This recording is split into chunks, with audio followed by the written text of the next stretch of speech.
Let's go ahead and do a quick roll call starting on this. Jennifer Truman, present. Tallulah Mokaye, present. Nathan Spencer, present. Joshua Gill, present. Linda Davis, present. Thank you. Would anybody like to make a motion to approve the May minutes? I'll make a motion to approve. I'll second. All right, it's been moved and properly seconded. All in favor in approving May's minutes, say aye. Aye. All opposed? All right, the minutes have been approved. Are there any additions to the agenda today? Yes. We have, we need to add an item to discuss our July meeting. Typically, the Transit Authority Board takes July off. We have had conversations, I believe, in all three committees to have conversation and to determine if they felt like they needed to meet. But officially, we would need to take a vote today to postpone or to cancel that meeting if we wanted to do that. Since that is the one action item that we do have that we need to vote on, do you all mind, let's go on ahead and add that to the head of the agenda to get it over with? All right, are there any other additions to the agenda? Yes. Per the request of the board, we do have Mr. Byron Bryant here, the General Manager of Go Raleigh, to present some slides on Go Raleigh incident report. All right, does anybody have an idea where they would like that to go? They'd like that after the committee? I know staff is preparing for, to present the community support fund tonight, so they may, it might be nice to let them go through and then let them leave. Yeah, for the record, we did add the slides at the end of the committee reports. We can bring that forward if we need to, just skip through to get to those, but that's where we sort of inserted the slides for Mr. Bryant, if that. I'm okay for us to keep it there if you all are. All right, perfect. So then we'll have Mr. Byron Bryant give us a presentation after our committee reports.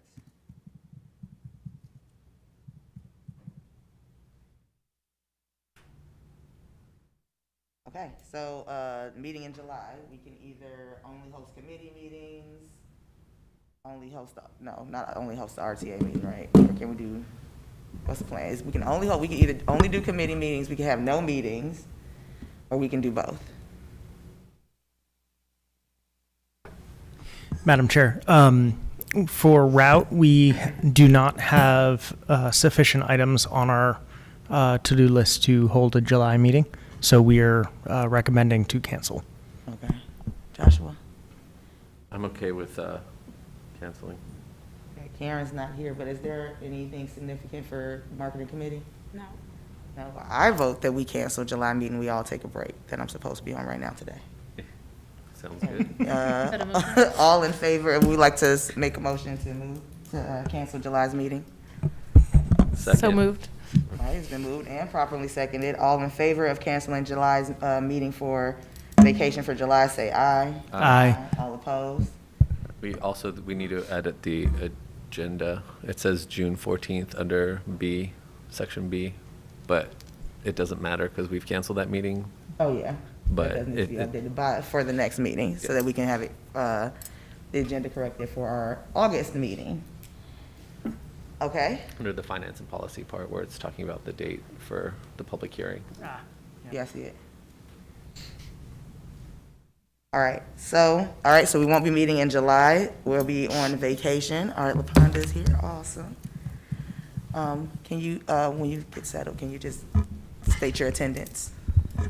LaPonda Edmondson. Thank you. Okay, let's jump into the first staff information item, public feedback on the Public Project Community Support Fund. And I believe our Deputy City Manager is here to present that. Hi, thank you for adding us to your agenda, and nice to meet those of you that I've not had the privilege to meet. I'm actually only going to make a very brief introduction given that I'm on the agenda. Actually, Taisha Hinton, who is our new manager of our Office of Community Engagement, is part of our team and going to be facilitating our community meetings and some of the program development. So Taisha is actually going to kick off the presentation. Good afternoon. Thank you for having me today. I want to thank Tansy for all of her hard work on this effort. We're also joined by Jason Harden, so this is a group effort, and we're going to all jump in to get the presentation taken care of. With that, I need to pull it up on the monitor over there. How do I take this down? How do we get to presentations here? Do we just go forward? Is it? Should be under the menu, so we need to X out of here.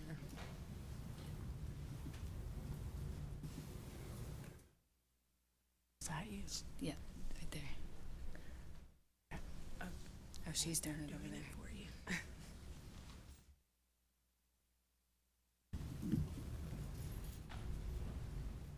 Okay. Sorry about that. So good afternoon. I will be before you briefly to share the presentations that we have been providing. We have 3 community meetings scheduled with the same information that you're going to see today. The first one was yesterday evening at Tarboro Road at 7 p.m. The second one is this evening at Dick's Chapel at 7 p.m. And then we'll meet again on Saturday at 11 a.m. back at Tarboro Road.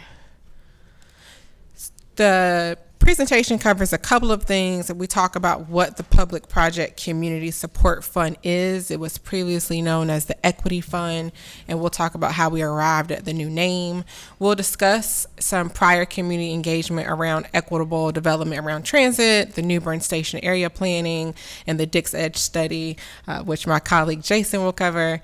Tansy will rejoin us at the podium to talk about some additional background. And then that last bullet that says feedback on program recommendations is actually the activity that we have at our community meetings that we won't go through in the same format this evening for the sake of time, but we do want you to see the type of questions and prompts that we provide in for all 3 of those meetings. What is the Public Project Community Support Fund? Very simply put, it's how we are proposing to provide support to residents and businesses in designated areas to offset the impacts of large-scale public investments. We're proposing, and this is what we presented to City Council a few weeks ago, the guidelines as you see here on the screen, and we are asking that the neighborhoods meet 4 out of the 6 criteria there. So the poverty rate be greater than the citywide rate, the percent of rental units also be greater than the citywide percentage, people of color being greater than or equal to 50% of the overall population, median home values being less than the citywide average, high school diploma attainment being greater than less than the citywide average, and then the percent of English language proficiency as well. So all 6 do not have to be met. We're asking for 4 of the 6 to be met. In addition to the criteria on the previous slide, that designated area is actually the neighborhood within 1 mile of where the project or public investment is. And when we say catalytic, we're referring to something that's $50 million or more at 65% design. So this does exclude maintenance and rehabilitation, and it adds amenities or development capacity. And Jason is going to come and talk about some previous community engagement and outreach that took place that helped us arrive to the point in which we are today. Thanks, Jason Harden, Planning and Development, and it's good to be here. I've talked to y'all before at a couple points about these projects that I'm going to discuss here, and I know one of the questions when we talk about some of the recommendations that come out of planning projects is, well, how are we going to fund and implement these projects? And that is the question, because something on a plan that doesn't have a strategy and funding for doing it isn't going to get done.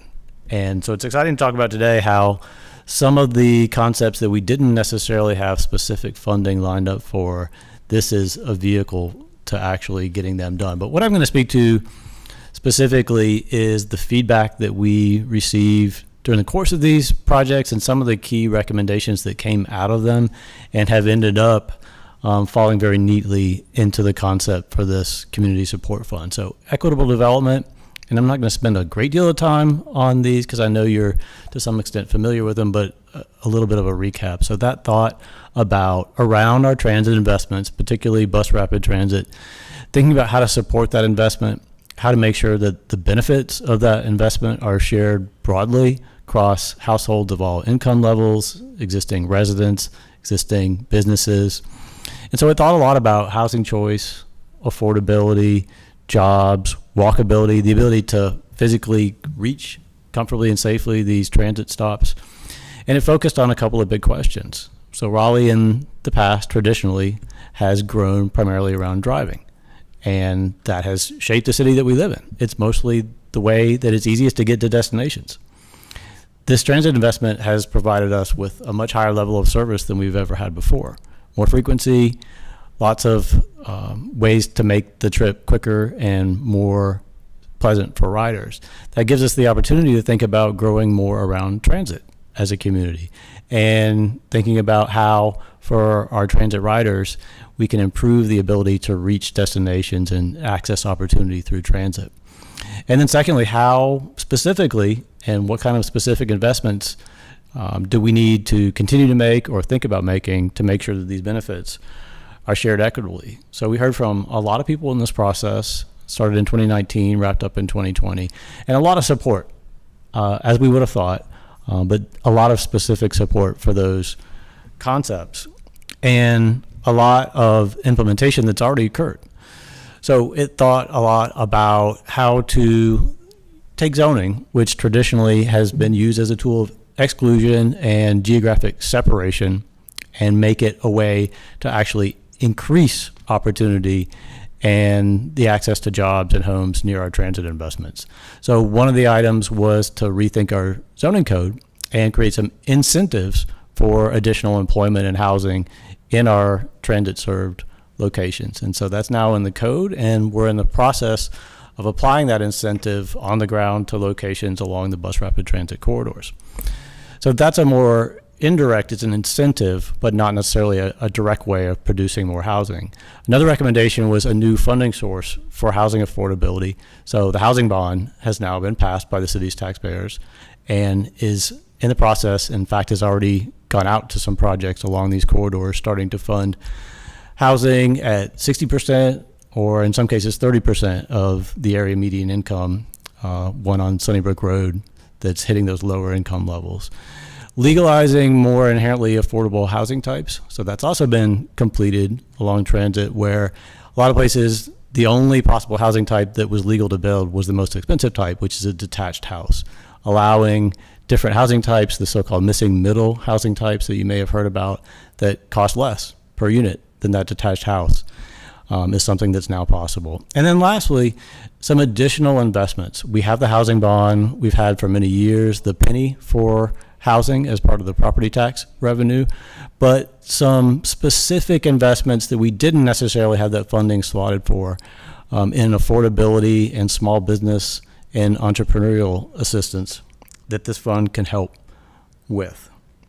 So I'm going to transition to New Bern Station area planning, which followed up on the equitable development, which was more of a broad policy document. And this is looking much more specifically at New Bern Avenue and specific housing and small business support investments and zoning changes along the lines of what I just outlined, and a lot of the similar themes along that 5-mile route. So again, a lot of extensive participation from residents, from business owners, from institutions such as St. Augustine's University, churches.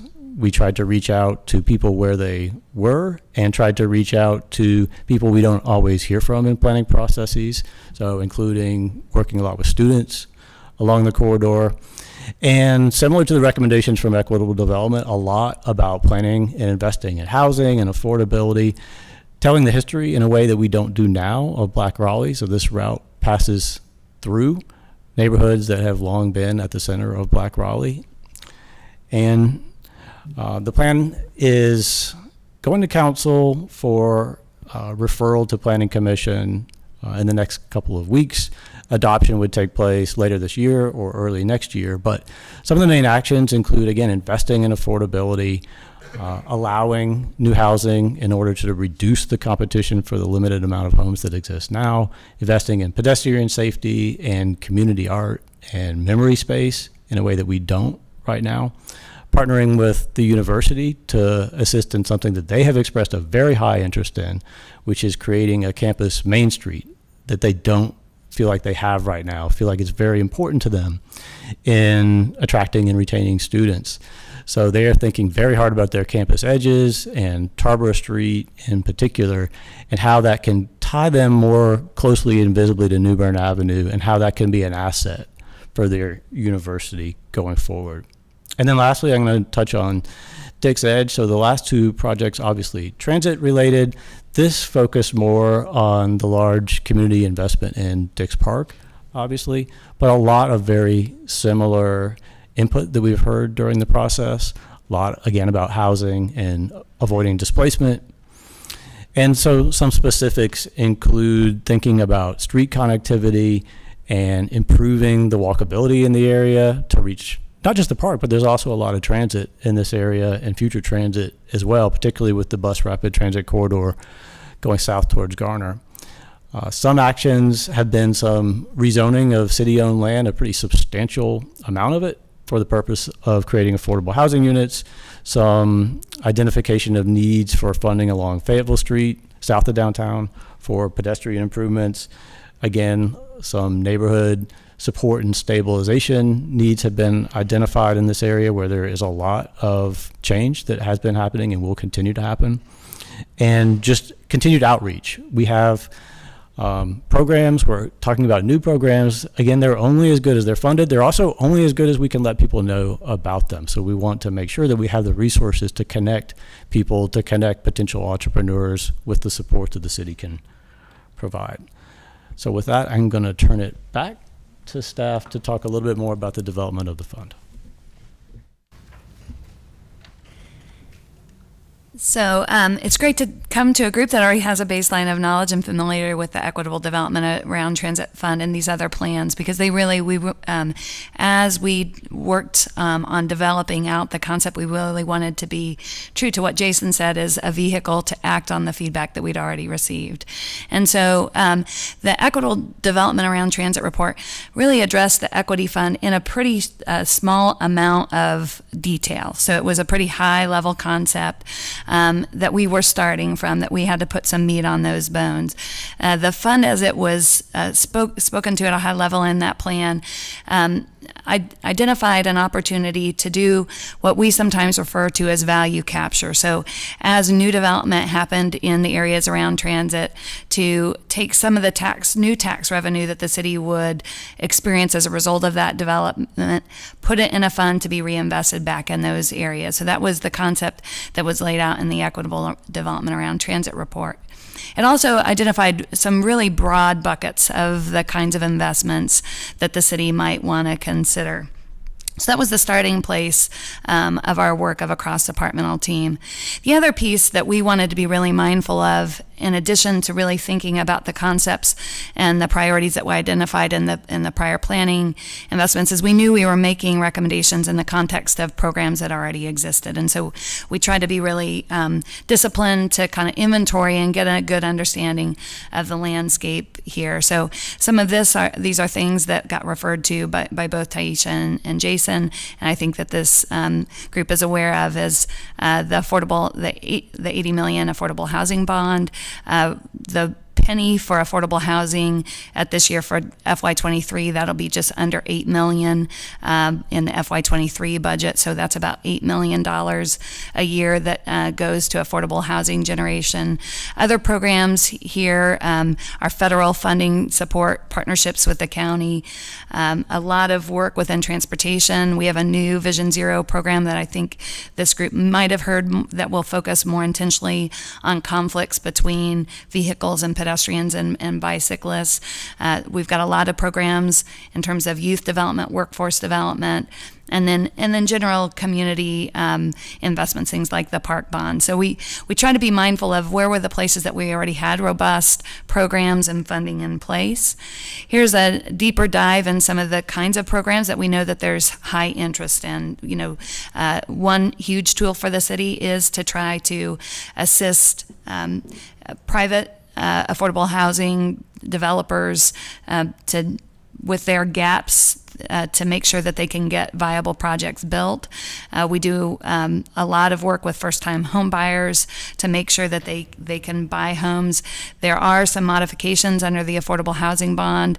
A lot of these programs do align with federal guidelines that are fairly restrictive. What we have the opportunity with some of our local programs that are targeted in the transit areas is to customize some of those programs and rules to meet the needs of those areas. So that's a good example in the first-time home buyer. Citywide, that program under federal guidelines has some very specific parameters, and we're adapting some of those needs to some of the higher values that we know exist in our transit areas.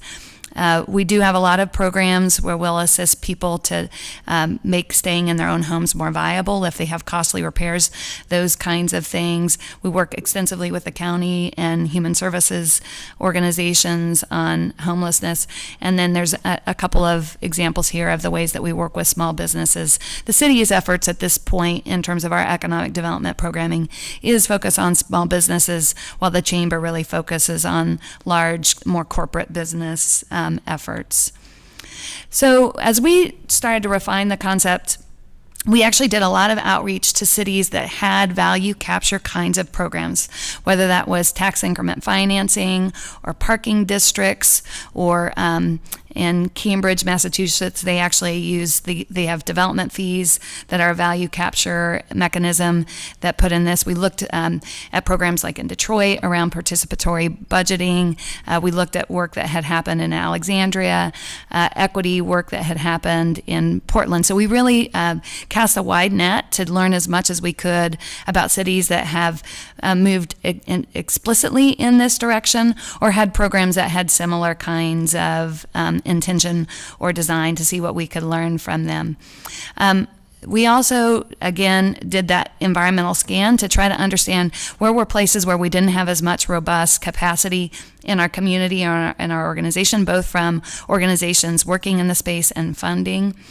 We really wanted to reinforce those priorities that came from the community in the Equitable Development around Transit report, the New Bern Station Area Plan, and the Dix Edge. And then one of our bigger impact recommendations is when we really learned about the way value capture strategies were playing out around the country, we made a recommendation from the council not to fund this effort that way. And there's two primary reasons for that. Is one of the things that we heard consistently from the community is the community would like to see us move quickly to move some of these programs and funding opportunities into the community. Value capture programs are inherently back-ended. They take a long time for those investments to start to be made and for the funding to start to accumulate. So in a TIF district, it might take 20 or 30 years, and a lot of times they're capital focused, and so you can use debt to cash flow those investments over a long period of time, and you have that lead time. What we heard from a lot of both the community and other people that were doing equity work is we really needed to focus beyond just capital investments and human capital investments. And so that means a lot more operational programming that needs a funding source right now and doesn't have that long lead time in the same way. The other piece is in some of the larger communities where there are multiple TIF districts, which would be similar here again in terms of multiple funding districts that were accumulating funds. development is very unpredictable, and so there was the possibility that we'll see high development around some investments and less development around others. And so we could have some neighborhoods that had a lot of flexibility and a lot of opportunities for partnership and investments, and others that would not have as much access because of development patterns. So the recommendation that we've made to the council is to use general purpose tax revenues to fund the equity fund. Gives us the opportunity to, again, fund investments more quickly and to be more predictable in terms of the allocation of funding across areas. The last thing is, as we did this development, and for years probably, many of us will call this fund the equity fund, because as we developed it, that was what we referred to it. That was what was referred into the Equitable Development Around Transit Fund. But we really felt like that was a kind of a false narrative. There's a lot of efforts that need to go into equity, and we see this as just one part of the city's equity efforts. It complements a lot of other city and community efforts. So the reason we have chosen the Public Project Community Support Fund is we feel like it's a lot more descriptive about what this particular funding source is trying to do. So in general, we have over time, we do expect in the future for FY23, we're considering this a pilot. And so we do have some funding recommendations for FY23. Going forward, we would anticipate that there would be a community-based governance group that would help us to allocate funding across these proposed fund purposes.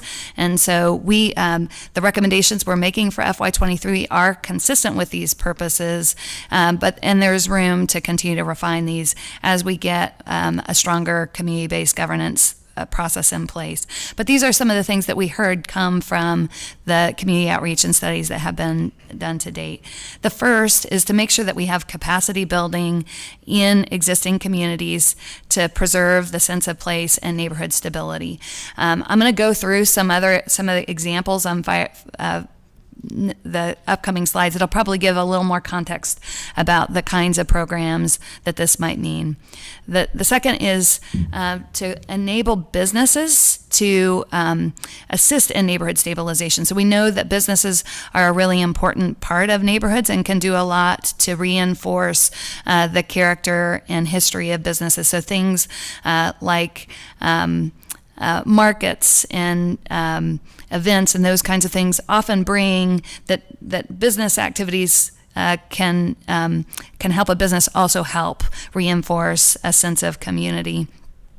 We wanted to make sure that the kind of capital investments that need to be made to ensure that existing neighborhoods benefit from these investments are in place. So that one of those things might be like key sidewalk connections that connect a neighborhood to a transit investment or to a park investment, that there's an opportunity to really be purposeful in advancing those things.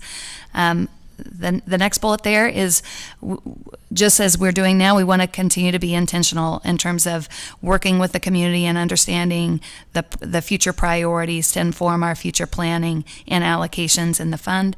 And the last is, we do want to make sure that businesses feel support while when a project is under construction, that there's really specific ways that we can assist in terms of offsetting any impacts of construction, whether that's visibility or signage or road closures or those kinds of things, to work with businesses to have some flexible funding that can target those kinds of things. Particularly, I think as this group knows, on a project like the BRT, when we're using federal funds, there's very strict rules about how those dollars can be spent. This would be a much more flexible funding pot that would give us a little more latitude. And we also want to make sure that businesses see the opportunities that come with new investments to their community and that they're planning for those investments. So broadly, those are the purposes and categories of investments that we considered. This is a long list, and I'm not. Some of these I'm going to go through in detail on upcoming slides. So some of them I'll touch on. The recommended funding for the FY23 budget is $1.5 million.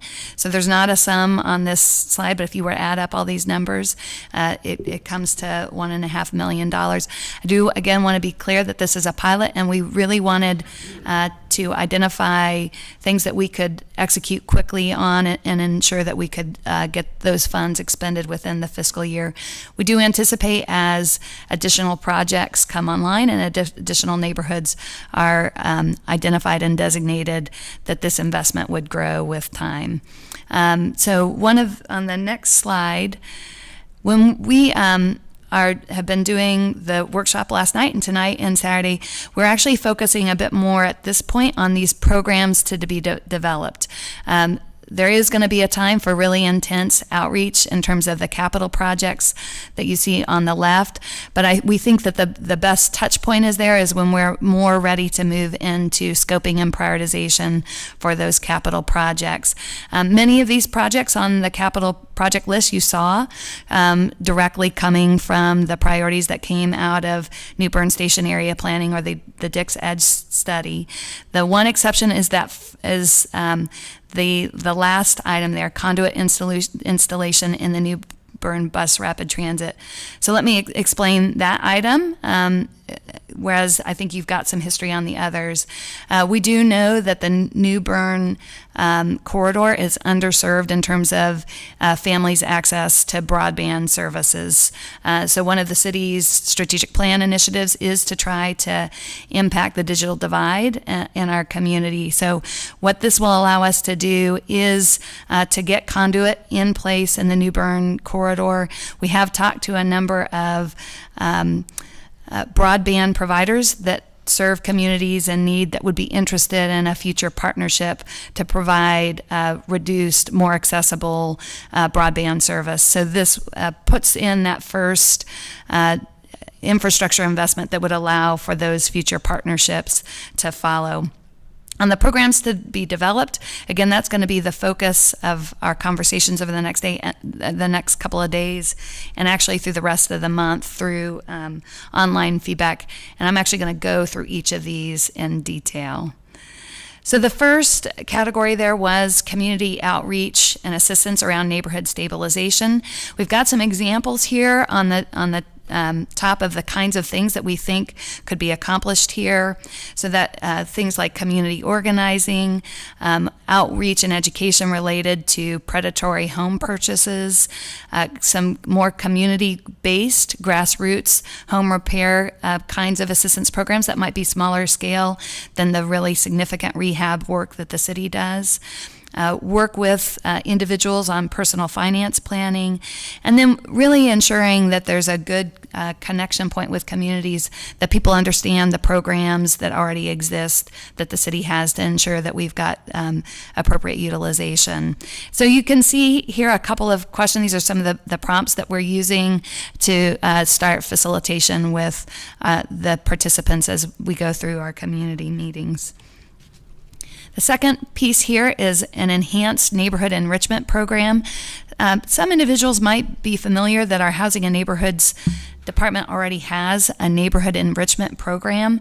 Right now it's very limited, and so at this point a neighborhood can apply for $1,000 for a community-based project, but they have to bring a match to that project. So it's both a very limited funding opportunity, and it requires that group to have some access to funding to begin with. In these targeted areas, this will be an adapted program that both eliminates that need for a match and increases the possible allocation to $15,000. Some potential investments here are things like neighborhood newsletters or websites that help to, again, build that sense of connection. We did get a question last night at our meeting about things like administrative support to help convene meetings and promote meetings. So those kinds of base capacity to allow work and engagement to happen in the community. Could be community celebrations, could be signage, could be community-based art, lighting, or other kinds of beautification. So this program as it exists already is very focused on a community identifying their own needs and then the city funding that. So this program would work very similar in that regard, just with, again, some greater financial capacity and a little lower barrier to be able to access the program. Then the next recommendation here is to work with businesses on marketing. And so when we use the term marketing, that could be traditional marketing in terms of advertising, could be events, could be coordinated Main Street kinds of activities between businesses. So we see this both as opportunities for collective work amongst businesses and then targeted assistance to individual businesses. One of the things that's worth saying when we talk about economic development assistance is the city does have some constraints in terms of what we can legally do under state law. So the programs that we are recommending right now are things that we know we've got local authority to be able to implement easily. The next is financial and business planning assistance to businesses. So again, this would be businesses working with a professional to work through the opportunities they have to grow and sustain their businesses and to try to help connect them to the resources that the city and other agencies have to be able to put in place or to act on those plans. And then Taisha will be working, again, while we have not included in this presentation, we do have a general idea of what potential future governance could look like in terms of representation from neighborhoods and sort of how decisions and recommendations could be made in the future. But we also want to start very strongly in documenting that performance and setting that out and creating metrics that we can use both for this pilot and for future into the future of the program. So this funding will assist Taisha, who will be taking the lead on that, to make sure that she's got any consulting services or information or avenues to create databases or other kinds of data collection information that she needs for that. So again, we will be having a workshop tonight at Dorothea Dix Chapel at 7 that we're looking forward for feedback. We'll continue that on at 11 o'clock Charborough on Saturday. We will be sharing across all of the meetings. We will have staff at those meetings representing all of the departmental leads that will be working on developing and implementing these programs. So we're going to be inviting the community to continue to share contacts, partners, and suggestions with all of this staff as well as us internally.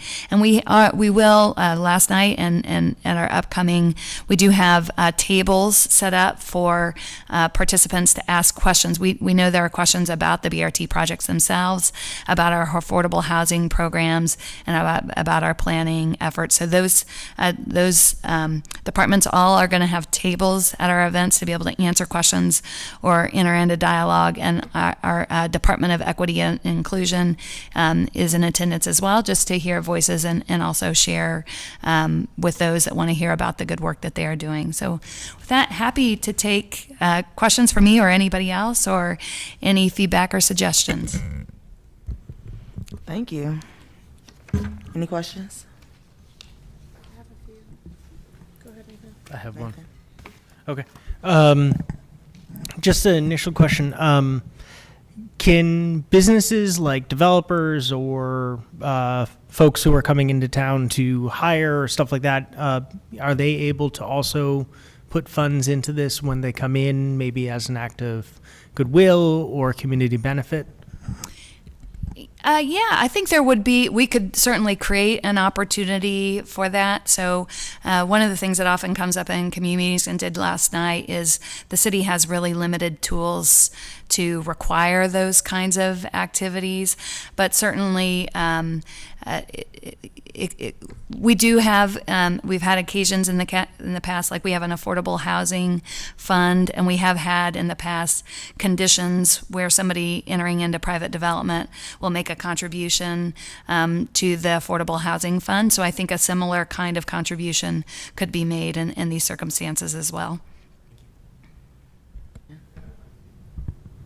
I guess my first question kind of goes back to the beginning of the presentation when you were talking about guidelines for qualifying neighborhoods. And I think having paid attention to the EDAP process, having been on the Dix Edge Study Leader Group, I think a lot of the things that we talked about were some of the things I think you're addressing by being proactive funding about how quickly things are changing. And I am curious when we talk about like qualifying neighborhoods and these criteria, they could rapidly be changing. They're changing right now. They would be different a year from now and 2 years from now. So I'm curious what that looks like for the fund and how it gets defined over time. You know, I think that's a great question, and this is it's a real tension point because we really did want to ensure that this was targeted funding that really was going to be prioritized to the communities that needed those investments the most. I think it's really good feedback, and I think certainly I think that's something we can think about a little bit about what's the baseline of when we collect this data. That then even if there has been some neighborhood change that would reduce this, but we know that the legacy of a neighborhood reflects a more culturally and economically diverse neighborhood that could be factored in. So I appreciate you raising that. We hadn't really thought about how we would, and we certainly would have historic data here that we could identify before neighborhood conditions started to change, whether or not the picture of a neighborhood might have been different. Yeah, I appreciate that. I think that's critical for. There's a lot of conversation about how quickly things are changing or have already changed, particularly because of the BRT. And we've talked about this table a lot that the BRT is meant to serve the people that are living along these corridors now and have been living along them. So I think getting that right and being able to hold that data for a long amount of time so this fund can be successful is really important. So yeah. Yeah, and we have mapped today, and we can certainly follow up with you. We've mapped the whole city for areas that, as of today, they might not have catalytic projects that are occurring as of yet, but we do have a map that we've done some analysis to show what areas meet this. It's based on census tracts, and so we're happy to follow up and get that to staff so that you could see what analysis has been done to date. I want to see that. Yeah, that'd be cool. And then I guess the other question I had was around the BRT, which may relate to the maps that you're talking about, but just part of the original value capture idea was that new development will be coming. And I totally appreciate why we want to proactively fund this from the general fund. But that does mean potentially that like some of the attention that is needed in the specific areas, the idea was that if change is coming, that change is paying for the help, right? And so if I'm curious just if there's talk about that, and it may come into particularly when you say that the funding is flexible and it's in general tax revenue, who's really making those decisions? So maybe that's what you were getting at in terms of coming up with a governance structure. It's not a solid question. Sorry, Tansy. Yeah, no. We have recognized that in some way. So like right now, the dedicated funding sources that we have, and I'll give a little bit more information that I think provides a little more basis here. For FY23, we're actually recommending a one-time funding source, and we anticipate doing that in FY24 as well. This is information that we gave to the council that maybe is not as interesting to the community. In FY25, when the natural reevaluation happens, we would expect to, on the basis of these two pilots, to recommend a longer term, more sustainable approach to calculating the fund for the equity fund. We recognize in that there need to be some kind of indexing to some degree that would be included in terms of how that fund would grow over time. Right now, the affordable housing fund grows naturally because the value of a penny generally grows each year. The amount of allocation there grows each year. It might be in this case that we use a different kind of calculation in terms of growth that is somehow indexed and keeping some kind of pace on development or investment in these areas. With regard to the idea that somebody could change program guidelines or something into the future with a general allocation of the general tax base versus an allocation of the value capture, practically they'd be the same thing. You know, ultimately, if we were to use a value capture, we would, unless we were to truly formally create a TIF district that had debt, that would still be we couldn't bind future councils to any kind of allocation process in any regard. So, but I think to date, both with the penny for affordable housing, we also have a penny for road maintenance. We've seen strong support of councils to date of once they make those commitments of continuing those commitments. The city's financial future is uncertain. When we speak to flexibility, I think it is more to recognize that it could be in this particular example, and I just realized I missed a bullet somewhere in my presentation. Initially, the equity fund was very BRT focused. I think you probably saw a bullet that our recommendation is to broaden the equity fund to those city investments, those public investments that could be impactful.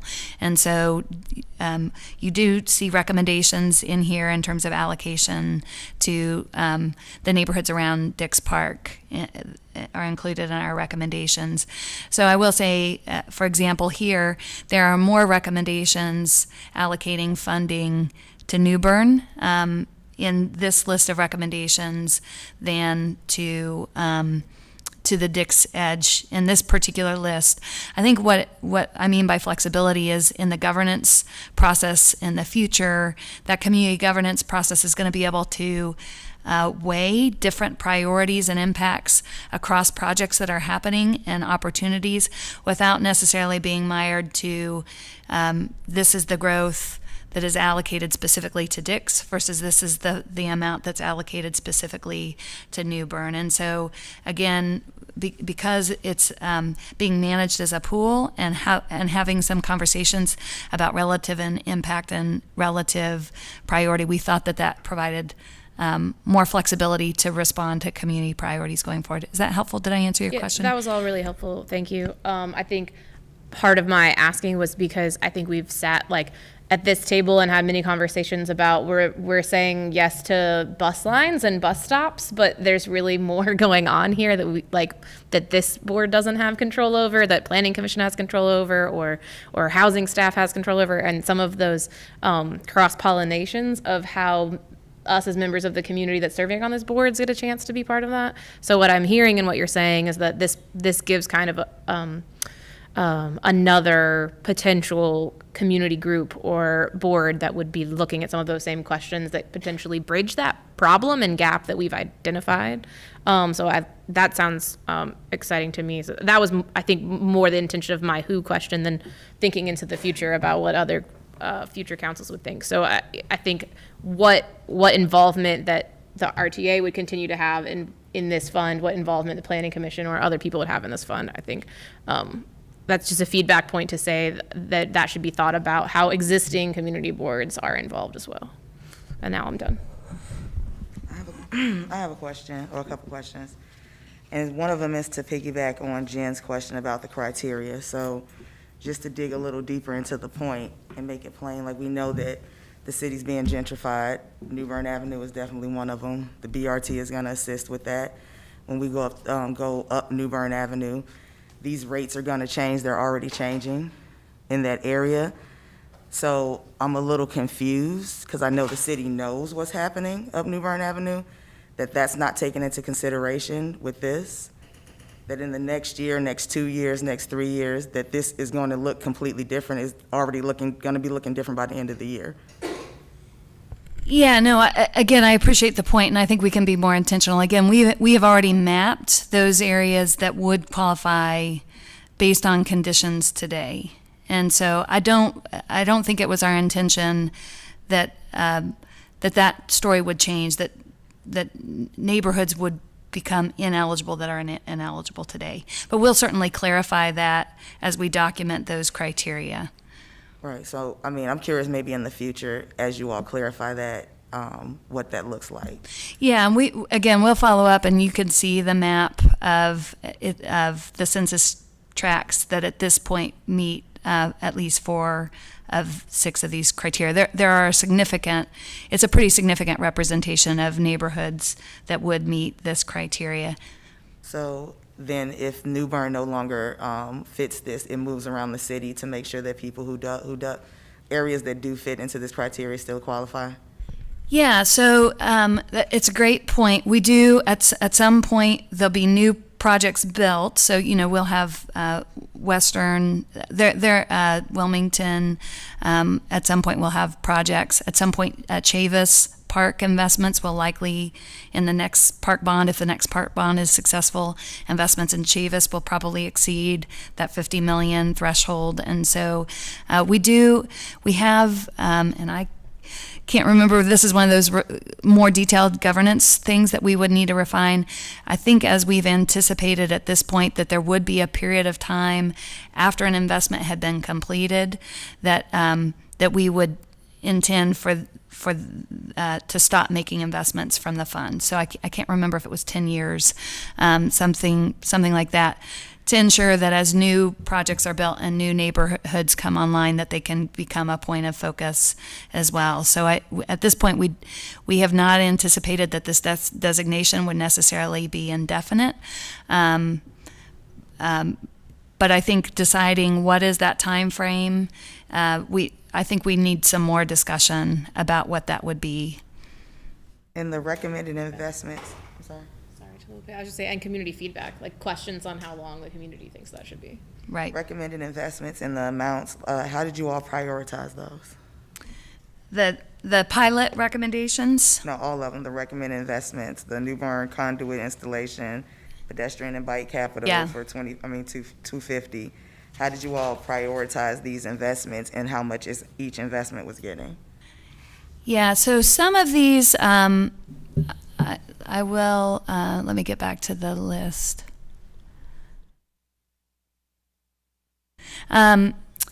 So ultimately, we knew that 1.5 was what there was capacity in the budget for. So our cross-departmental planning team knew that we had 1.5 million to make recommendations from.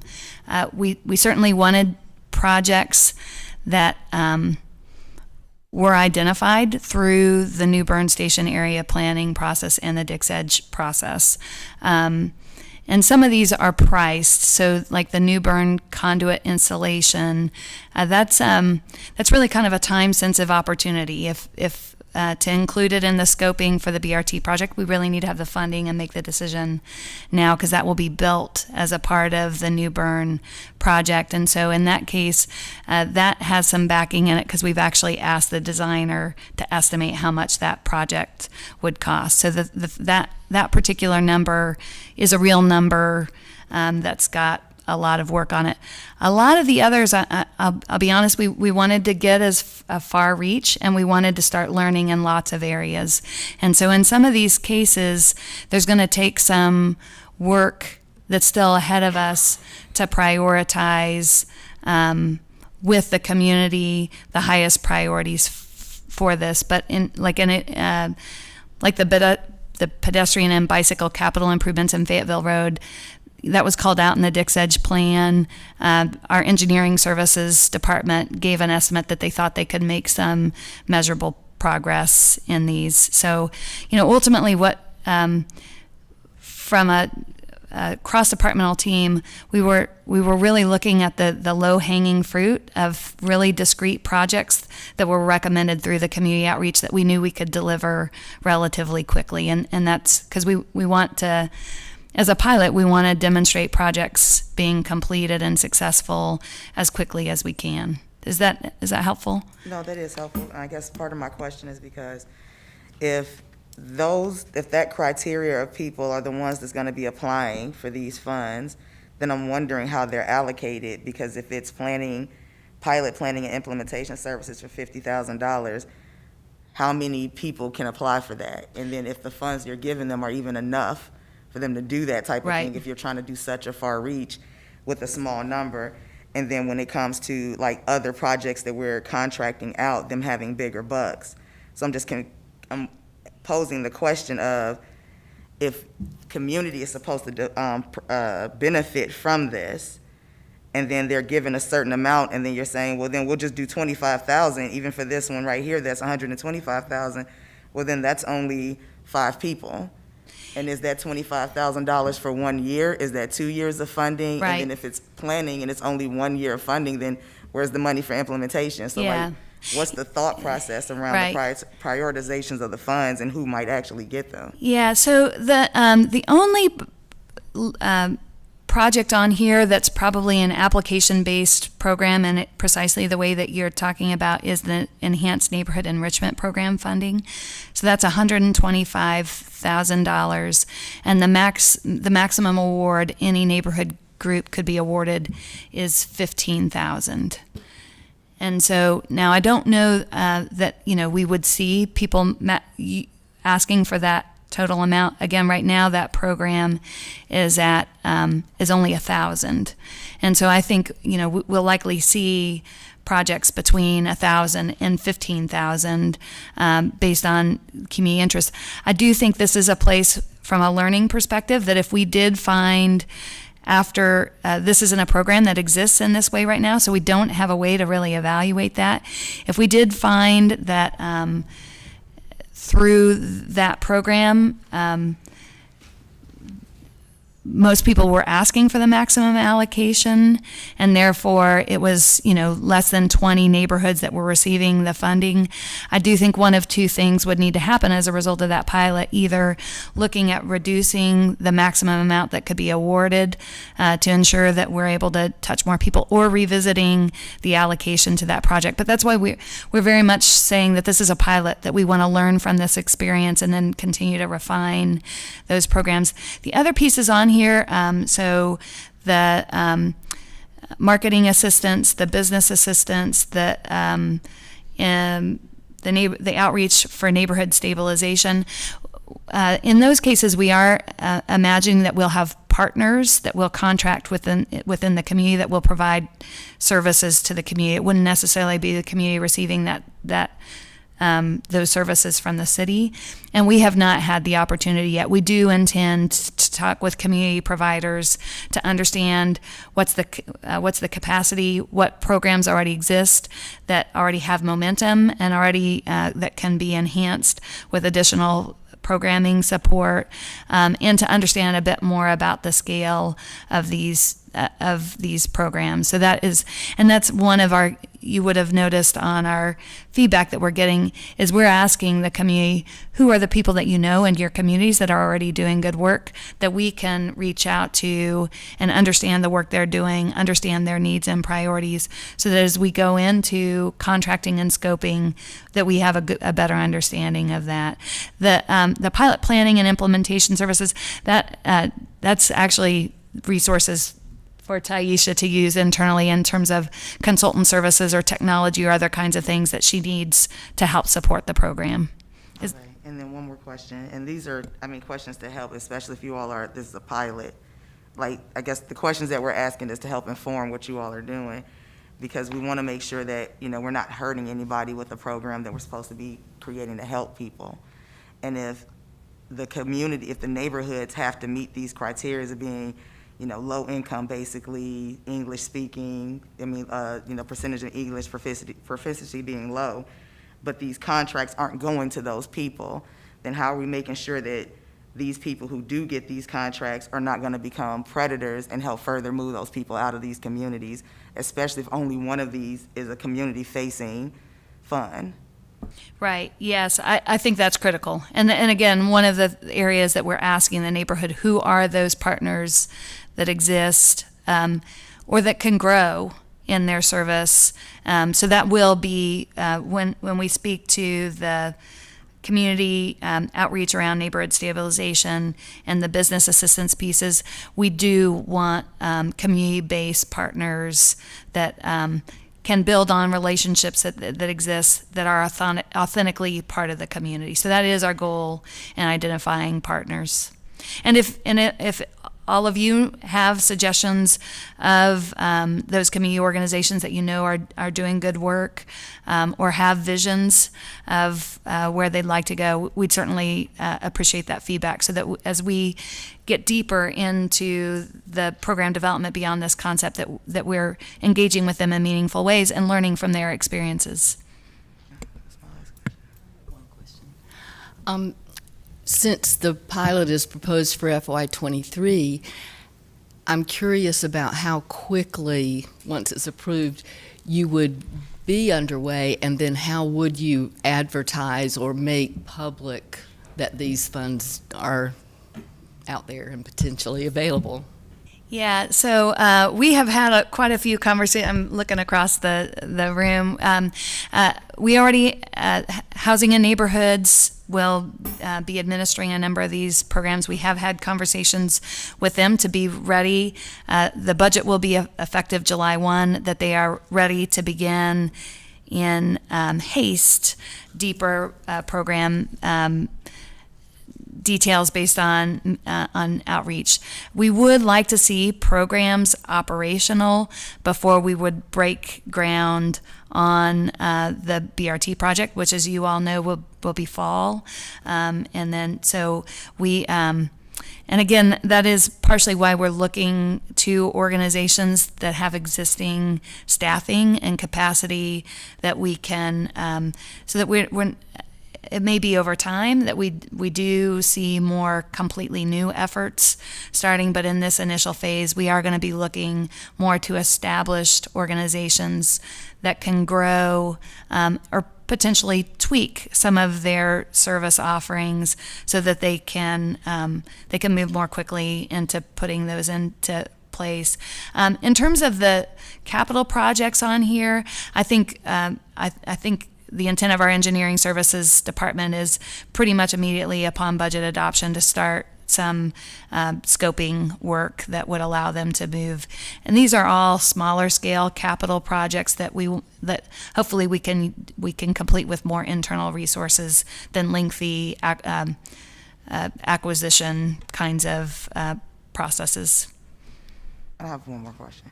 So then, for the organizations that you all are looking to contract with to help assist with this, is there a criteria for those organizations to be, or percentage of those organizations to be led by people of color? So we will have to go through an acquisition selection process and contracting. So all of our considerations will have to be things that we can consider under the law. So I think we'll be able to include some considerations. We generally, there's some limitations in terms of us considering protected classes in our contracting decisions, but I think we can ask for people to demonstrate that they,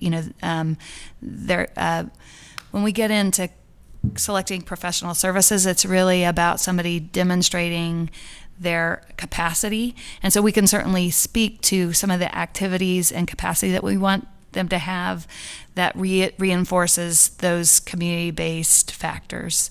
Just to add, to that, if the communities that you're looking to impact look a certain way, then the people impacting those communities should look similarly to the communities that you're looking to impact. Not saying that you have to say that these organizations have to be led by people of color or anything of that nature, but if you're talking about diversity and equity and inclusion and equity around development and transit, then we have to think equity when we're talking about these people, because most of the organizations do have big budgets and capacities tend not to have diverse leadership, high up leadership of color, they will have people that work for them that they can send out to the community that looks like them. But to make sure that that community is not, again, going to be taken advantage of, it's important to not just look at the large or the size of the organization, but its connection to the community. Yeah. No, I appreciate, and it is certainly going to be a big point of emphasis. Again, we have a very large, inclusive cross-departmental team working on this that includes Office of Community Engagement, our Department of Equity and Inclusion, as well as the departments. And we certainly will include in requests for proposals questions that really ask any potential partners to speak to us in terms of what are their strategies, in terms of making sure that they represent the communities that they're going to be serving, and what their approach is in ensuring that they've got good cultural competency. So there are questions that we can certainly embed that invite the kind of information that helps us to weigh whether people have the skills and capacity to meet the needs of the community. So we will make sure that that's a priority. I just suggest that if you're going to ask a question about maybe the percentage of people that work there and their diversity, that you ask a question about their leadership and percentage of their leadership and how diverse that is, not just their employee base. Thank you. Quick question in terms of the folks who do, the partners who do apply for this, do they need any certain certification? I know with transportation, folks sometimes need certification, especially if they're DBEs. Is there any requirement on that end? So we have not built any kind of solicitations yet because we partially still need to refine one of the pieces of feedback that we're asking is, are there particular priorities for the kinds of services that individuals want to see? So that, that will be instrumental into building out those scopes.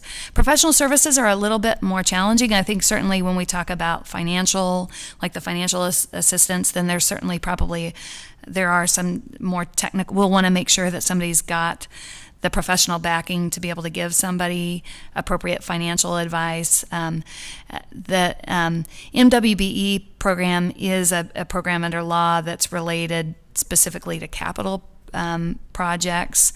I think there continues to be conversation in our organization about how do we bring more of that diversity perspective into our professional services. I think that's going to continue to be an area of focus for the organization. But we will certainly look to see if there are any particular professional certifications or other things that would ensure credibility of the organizations and against some objective standard. I think some of that's going to depend on what the service mix that we're looking for is. Can I follow up really quick? Agreeing with Tallulah about like how we need to pull organizations that are really doing work from the community and matching the community. I think one other piece of that is reporting, so that you're not just looking at their proposal before, but you're actually looking at the impact and getting reporting metrics back from the people that they served, and some of that. So that's just another thing. And then when you talk about professional services and you talk about small businesses and things like this, finances, marketing, business planning, the thing that always gets left out is architecture. And the things that the business planners and the financial planners and the marketing people always tell people to do is build stuff. But they don't tell them how to or what permits it takes. And I see that happen over and over and over again in minority communities in our city. So I would just think about all the professional services that might be involved in the project. Thank you for that feedback. I think we could absolutely broaden that to include other professional services. Well, thank you for all of the questions and all of the feedback. It's really valuable, and we've got a number of people here on the team, and we'll certainly take all this feedback as we continue to refine it. And again, make sure your friends, your neighbors, your family know we'll be at the Dick's Chapel tonight in Tarboro on Saturday, just to continue the conversation. We had a relatively small group last night, but with really powerful feedback. So we appreciate the individuals that are showing up to engage in the dialogue with us. Thank you. Thank you for Thank you. presenting to us. All right, it is now 4:41. Do we have any public comments? I'm not aware of any public comments that have been sent in. We do have at least 2 that have signed up to speak.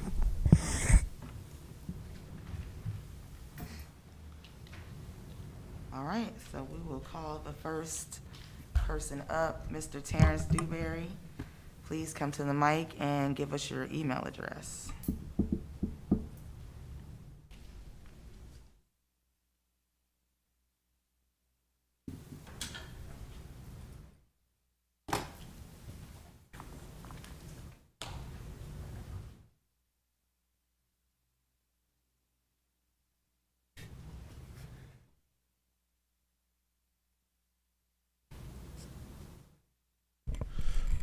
Terrence Dewberry, email address todewberry@aol.com. Thank you for allowing me to speak.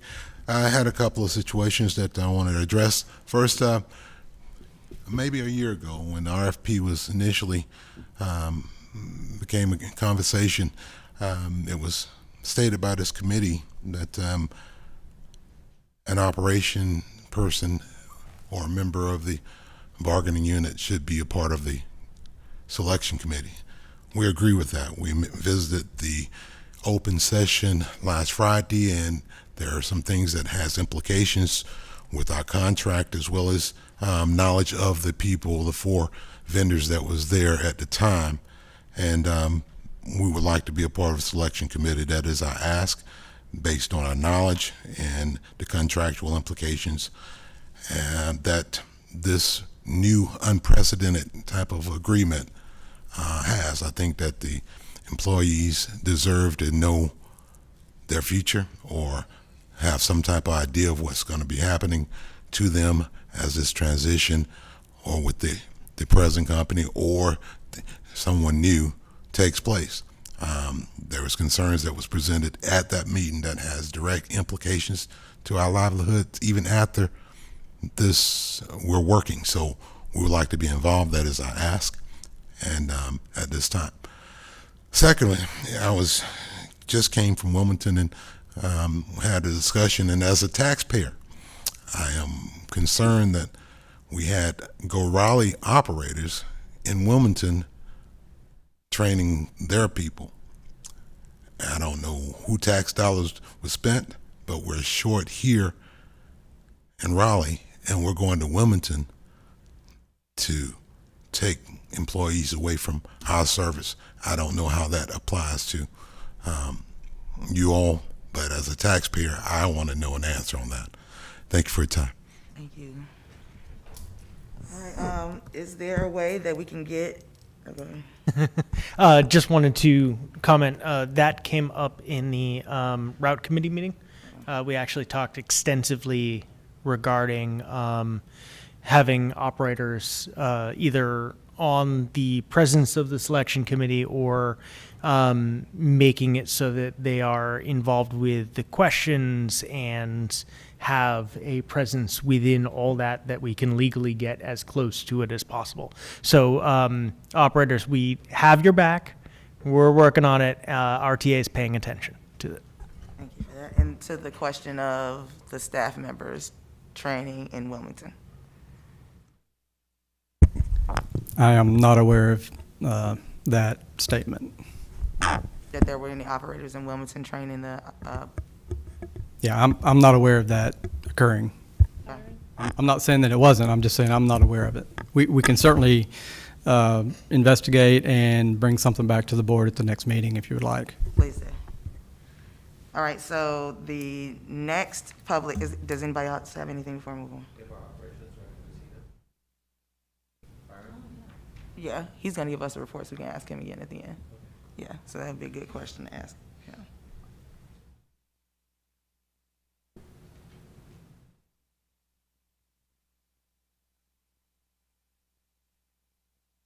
All right, are there any other questions or any other comments to Mr. Dewberry?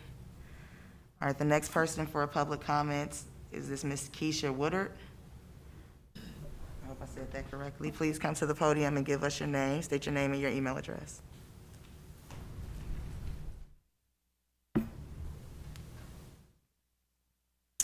Keisha Woodard, nicesmooth8@aol.com. Thank you for allowing me to speak for your time. Yesterday, I'm the 607 number 1 Capital. Let me go back. This goes to show how important radios are to us. I'm the 607 Capital. My peer was the 552 Capital. Bus loaded to capacity. No, nothing but standing room. Supervisor went to his bus, told a passenger, you need to get all the way in because your backpack is causing him not to close the door. Pack. She comes to my bus and says, what are you? I said, I'm the 607 Capital.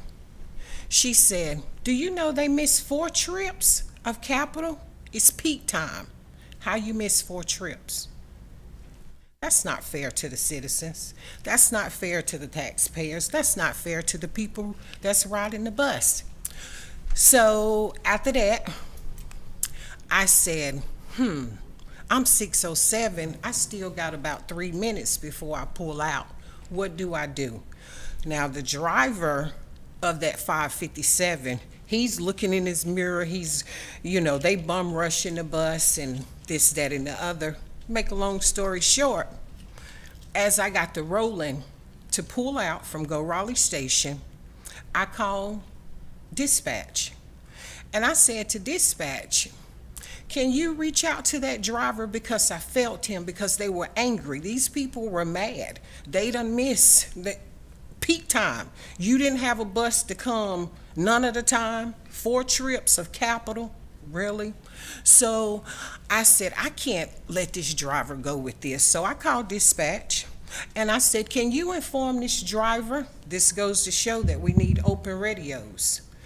Can you inform this driver that if he pulls over, I'll take some of those passengers? Now, safety. They already arguing. They mad. They jumbled up all on the bus together. So how can you watch the road, scan your bus to make sure that everybody's okay? They already angry. You missed 4 trips of Capital. That's a main busy route and bus. But you wanting to run a corridor and you ain't even covering Capital? It can't happen. Why not cut these routes back? Because you don't have the manpower. Why not cut these routes back? Because our safety is involved. So now a fight like that broke out on his bus because everybody is all together. We're still in a pandemic. They were all the way on his bus to the yellow line, standing. Every seat was covered. So I think my dispatcher did contact him, and I met up with him on Capitol and Brentwood. It was unsafe for us to try to exchange passengers or whatever. So I jumped off and I told him, I said, when you get to Capitol in Spring Forest, I said, give me your passengers. You turn around somewhere and you dead head back downtown to where you need to be. We need the radios so we can communicate. That was too much for that driver. So I took the passengers, I went on to the mall. So now they're on my bus and they yakking and they cursing, and it was just too much. And I'm like, 4 trips of Capital? How you miss 4 trips? Then they stated to me, the supervisor is driving. One supervisor downtown, what if she had or they had 2 accidents at one time? How can they assist? Thank you, but it's too much. It's a lot of stress and it's a lot of pressure on us right now because these passengers are getting very upset of missing buses. You don't have any type notification downtown to let them know that this route is going to be missed. We don't have drivers. Something needs to be in place to inform these passengers, because when they get on the bus, they taking it out on us. Thank you much. Thank you.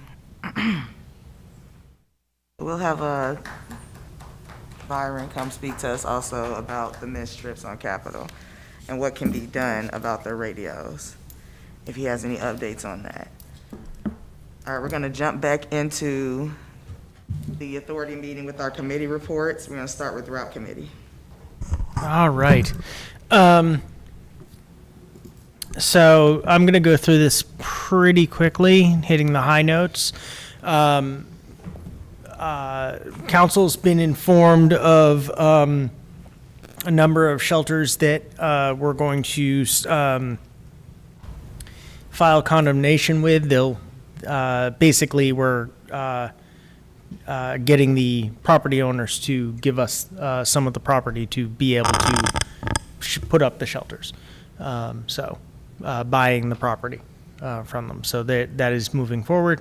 Yes. Did I describe that badly? Just a very quick update or correction.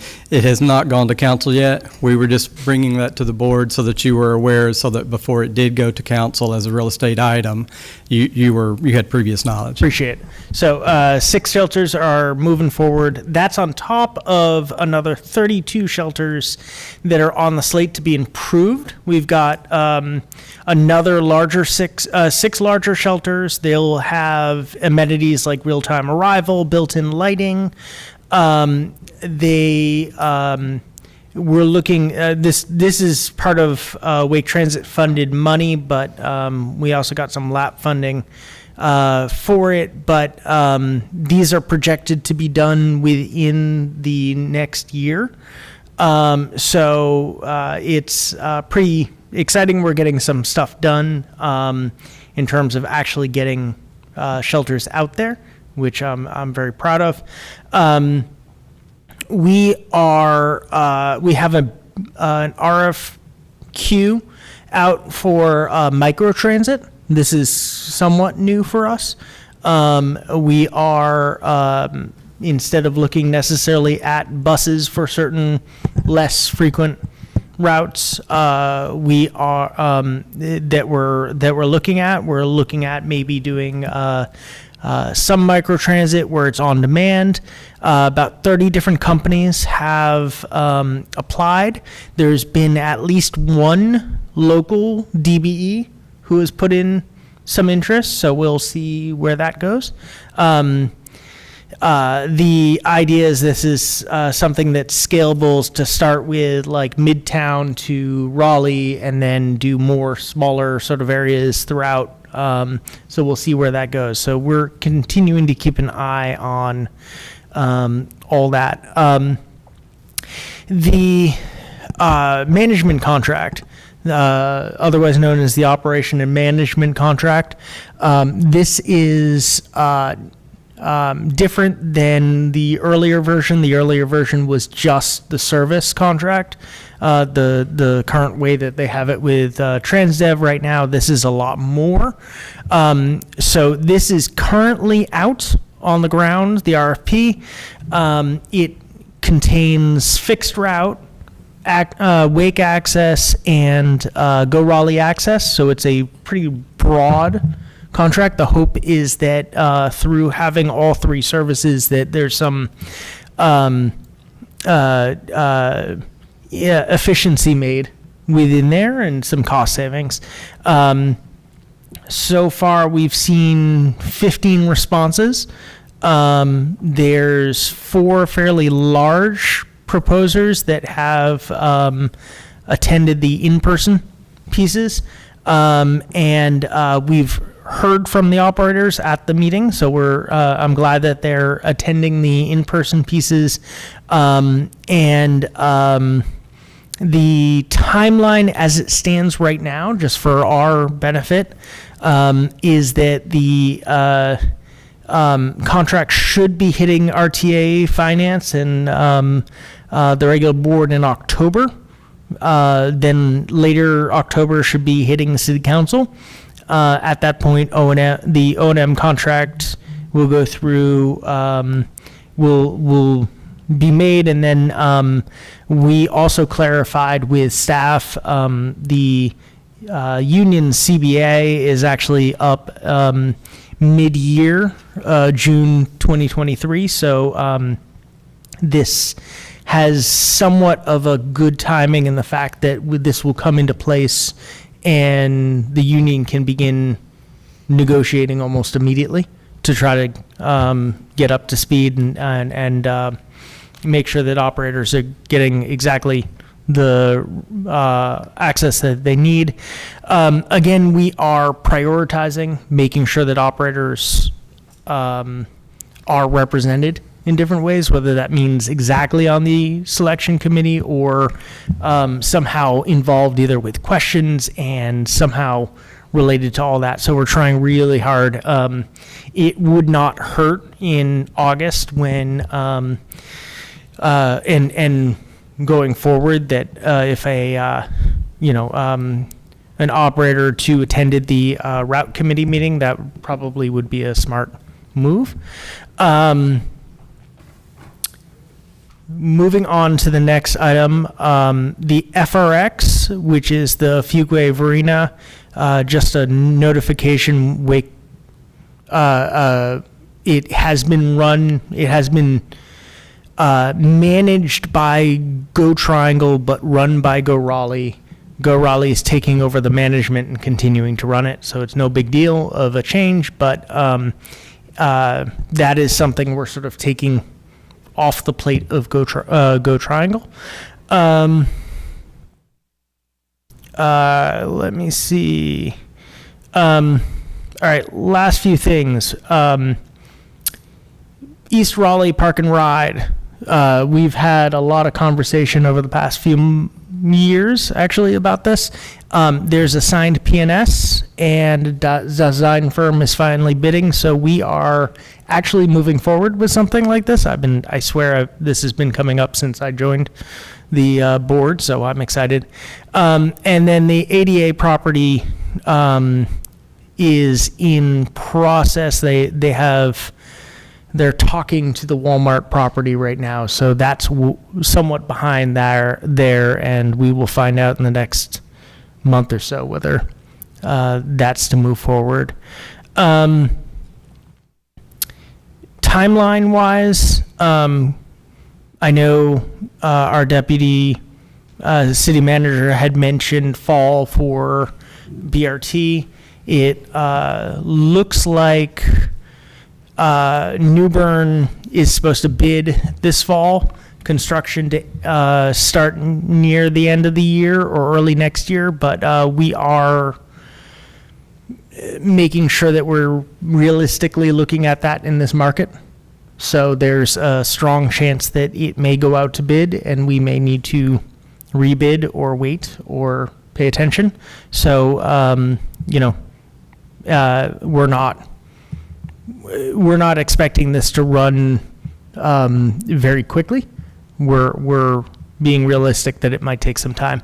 And BRT South, the southern corridor, the contract is going to be due in August for the Fed putting in our application.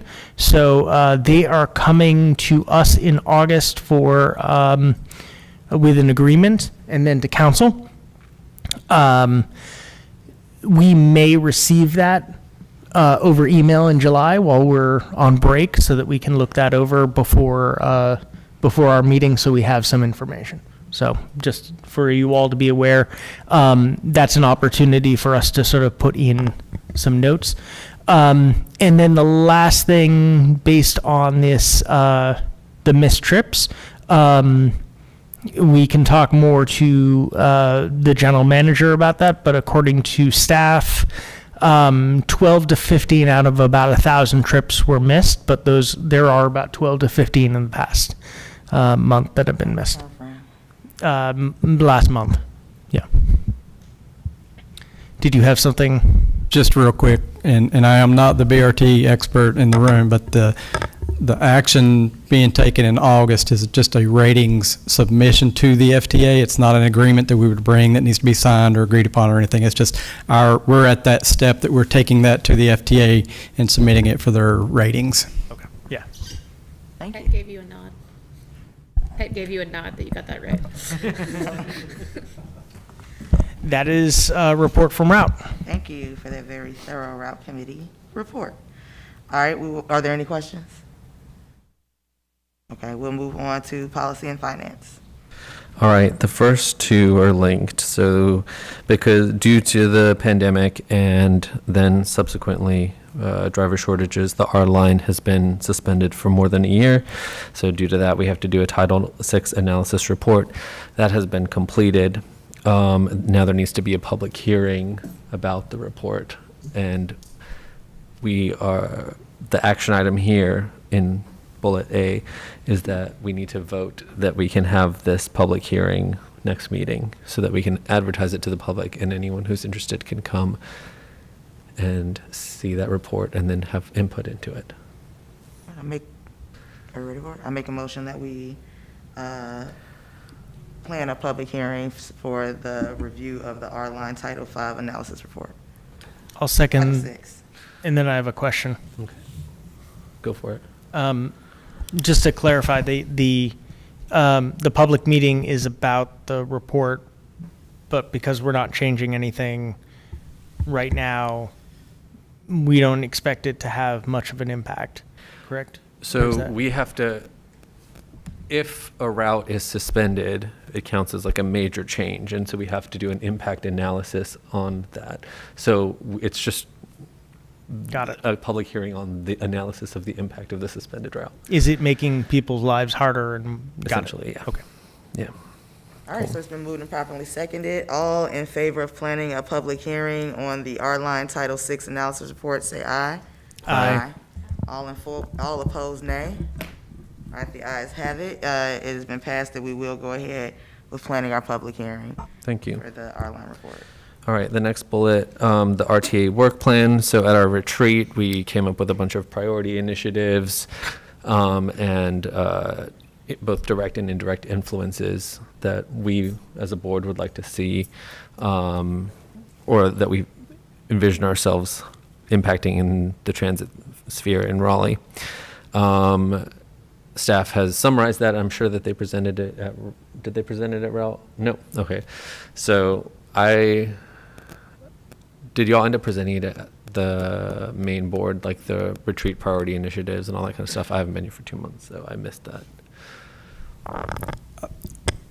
I think the plan is that we're going to keep that in finance and policy and then let the committee vote on what that work plan looks like and then move it forward to the full board in either August or September. Cool. So in summary, we are going to work, or the staff's going to work on a big document that has like the priorities we identified, the influences that we have or that we'd like to have, and then also like various operating projects and capital projects, and then present that as a package to City Council in September. The things that I think for the operating projects, we've got the Route 9 on Hillsborough Street that's going to eventually come into fruition. And then for the capital projects, just all the stuff that's listed in the Wake transit plan. And then the stuff that the board more directly has had impact over are the transit staff projects. So the staff have initiated a comprehensive on-site inventory of all bus stops and assets, just because, you know, we've had like a lot of conversation about bus shelters and bus benches and things like that. The staff have initiated replacement of all the old CAT bus stops, replacing them with new Go Raleigh branded signs. And then we've done this RFQ with Microtransit that you mentioned, and then also talking about this RFP. So those are the four main things that they had listed that they wanted to add to the presentation for council. I requested that we also include just how we talked about the expansion of qualifications for bus stop amenities, the shelters and the benches, not just the mapping that we're doing. And then I also wanted to include the letters that we were sending to council. I know that they are being sent to council individually, but I would like them included as appendix in the presentation to council. So a lot of words, but we'll bring that to you in August. I did want to add a bit of perspective from the Finance and Policy Committee on the RFP. You summarized it great, but in our committee, we also requested a detailed evaluation guidelines. In looking at how we were instructing the panel to evaluate each proposal, there wasn't a lot of meat to it, so I wanted it more fleshed out. Perhaps like a one-page, I think it was like 5 points in the document, but I want it more fleshed out and then provided to us. I think A, that will help us see how we're instructing the panel, and then B, give the panel a more uniform guideline because there's 6 random people from like different transit agencies with their own biases or whatever, but we have guidelines that we would like to evaluate each proposal on. So to get them all on the same page, I think that's a good thing to do, and also something that we can review before this panel gets going, or I guess in tandem based on the timeline. And then I also request, obviously we're not going to get summaries of each proposal or the panel's response to each proposal because that's just too many, but for like the top 3 to 5, I request like the reasoning and that kind of thing for why we went with one over the other, or the pros and cons of the top 3 to 5. Awesome. So, and that concludes my report. Thank you for that. If I can add just a couple of quick additions to that. We will post the actual Title VI analysis for the R-Line online and to help in seeking public comment ahead of the public hearing. So just be aware that we'll be doing that. And then also the Title VI report itself has been presented to the Finance and Policy Committee. So they've reviewed it once. We'll bring that back in August for a final review and potentially a vote to move that forward to the full board. Just so all the board members are aware, that Title VI report is posted on board docs for this meeting. So you've got all summer to read through it and be knowledgeable of what's in there. And then we'll obviously give a final report on that as well after that public hearing. And if the board wants to vote it in August, they can. If not, we can bring it back in September. Thank you. Are there any comments or questions for Josh regarding the Policy and Finance Committee report? I just have one request. When you're going through the evaluation criteria for the RFP for the operations and maintenance, I think I'm going to beat my drum I've been beating since I got on here, which is make sure that there are criteria that aren't just about bus operations. It's not just about being on time or missed trips. It's about how they treat employees as well. There are measurable metrics on that. So let's just make sure we put that in the criteria. We did request that added to one of the bullet points. Thank you. Thank you. All right, we're going to move on to the Marketing Committee reports. Karen has not been feeling well. How was Karen? Anybody spoke to her? Karen hasn't been feeling well, so she wasn't able to lead the meeting, but LaPonda did an amazing job leading the Marketing Committee meeting, so I'll let her give us an update on the reports for the committee. Thank you. So I'll be brief. We met on June 2nd, so on last week. We spent a bulk of our time really looking at the 2022 events that have happened thus far between Go Raleigh and Commute Smart Raleigh. This was something that I think was in previous meetings in the past, and we brought it back for this marketing committee meeting.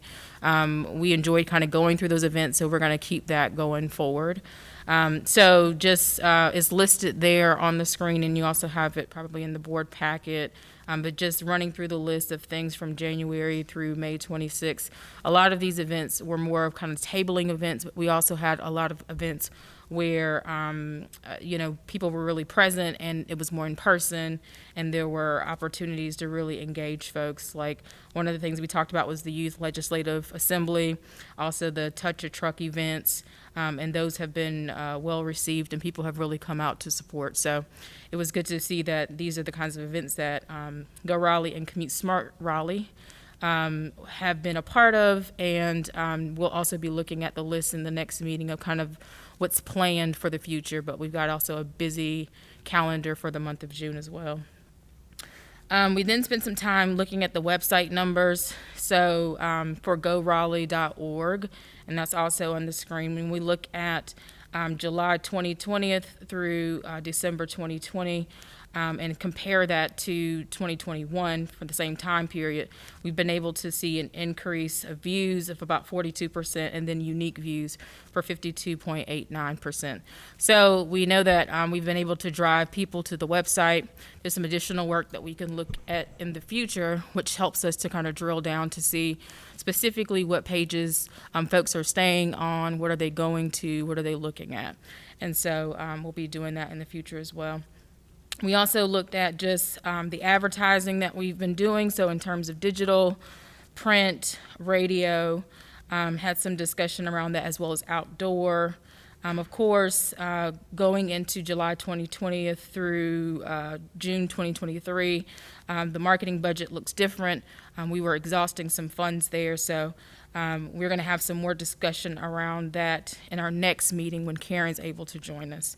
But some of the new opportunities that we are going to be pursuing are around TV and movie. So that's one new area that we have. We're going to be taking advantage of the WRAL calendar sponsor spots, as well as starting to work with several of our local movie theaters. So kind of before previews, before the movie starts, you'll be able to see some information about Go Raleigh. Also, another new opportunity, we've also been doing some work within Mudcats, but we're going to be partnering with gas stations and rideshare as well. So that will be something that we're planning for to do.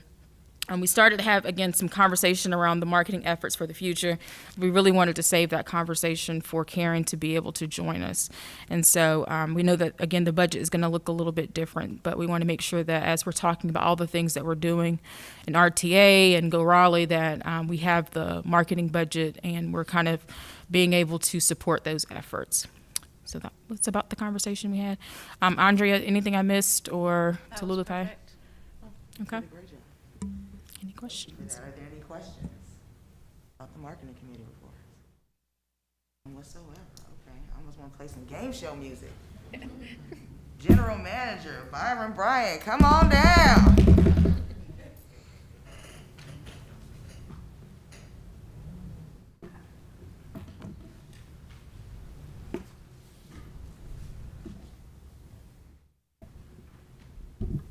Hello. Good evening. How you doing, Madam Chair? Byron Bryant, General Manager, Go Raleigh. So what we're going to talk about today is the long-awaited incident reports that the board has been asking about. Excuse me. This is related to any incidents that take place on Go Raleigh property. So to give a brief synopsis of what we're about to see in a chart form, incident reports are provided primarily by operators and other employees on a paper sheet. Those are then typically sent to safety. More often than not, they have something to do with safety, and they're sent to the safety department, who is filing those, and now we are digitally filing those for the past 6 weeks or so, I think is the case. But to the point of kind of taking that information and creating data, we've attempted to do that by putting all that information into a spreadsheet, very resource intensive to get that done. And what we're going to be looking at is 8 categories of incidents. The categories are pretty much self-explanatory, with the exception of the last one. That category is operator complaints and other, and there's a brief description of what all these categories are. So obviously, for example, assault on a bus, that's an observed event not involving Go Raleigh staff taking place on a bus. Another example, operator verbal confrontation It's an argument that takes place between a passenger/customer and an operator.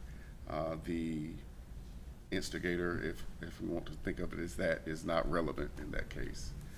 Are there any questions about any of these categories? They're pretty self-explanatory. Yeah. I just have one quick one. The passenger complaint is still complaints that are coming through operators. Is that correct? Correct. So a passenger makes an observation or a complaint to an operator, and then that's brought back via that. So, for instance, a common example of that may be a passenger reports to an operator that the glass is broken at a shelter.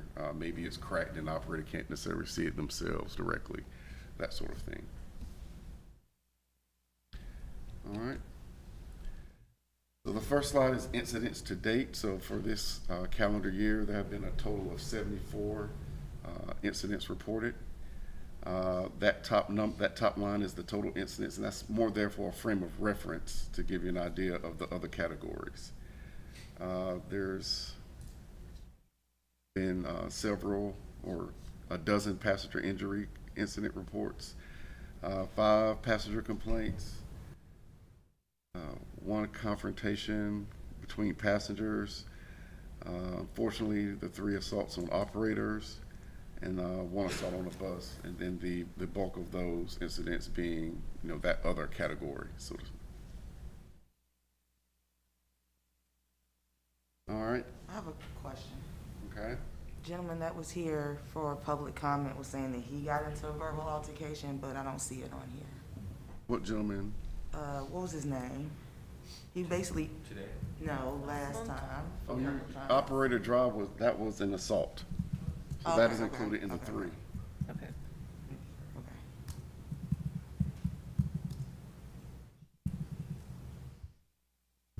All right. So that is the year to date. We're also tracking this monthly. So for the month of April, there were actually 36 incidents reported. So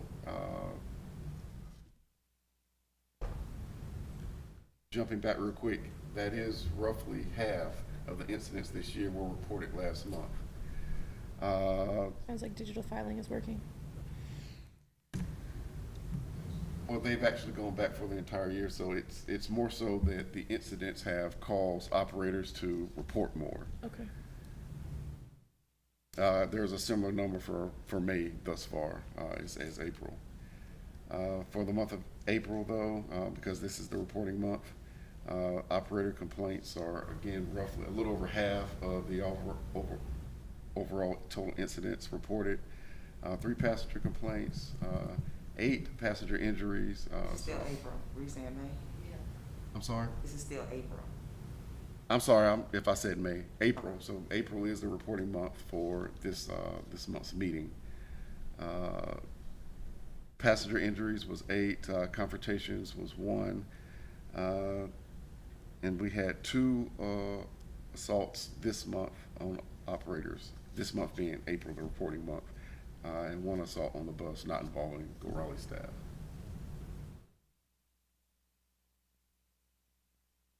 Why is April the reporting month and not May? April is the reporting month for this month's meeting. All the information that we shared this month is. Yeah, that's fairly standard. All of the reports that we provide throughout the, with all of our attached documents are on April. With committee meetings, sometimes starting on the 1st and 2nd and 3rd of the month, it's just too quick to be able to put everything together to do May, so we just always report a month behind. Thank you. So from this, there's frankly not a lot to discern. The main thing being that the operator complaint in the other category is the bulk of incidents that are reported. We do unfortunately have those assault incidents, both involving employees and not, which have kind of cropped up in the last handful of months.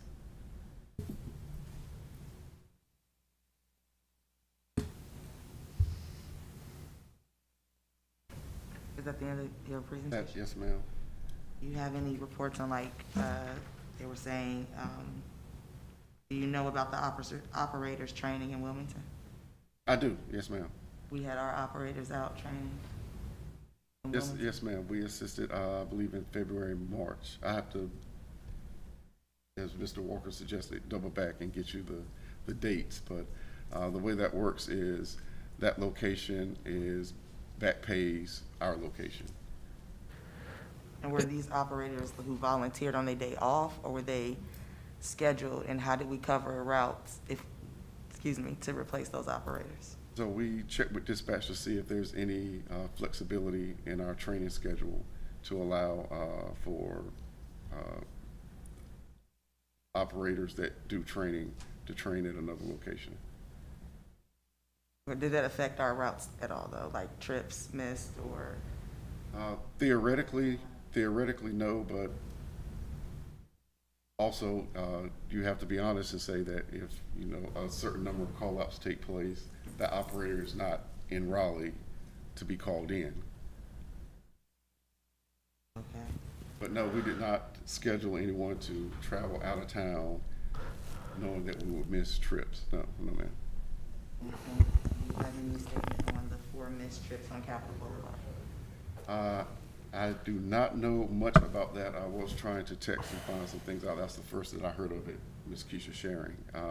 It does appear that between the hours of 5 and 7, there were multiple trips missed, but I'm not sure if it was 4. I'll have to check into that. Yeah. I'm trying to understand the training situation. Is Wilmington also operated by Transdev, and Transdev organized this? Because our staff doesn't seem to be aware of this. And just how does this come about that we're sending staff across the state to train people?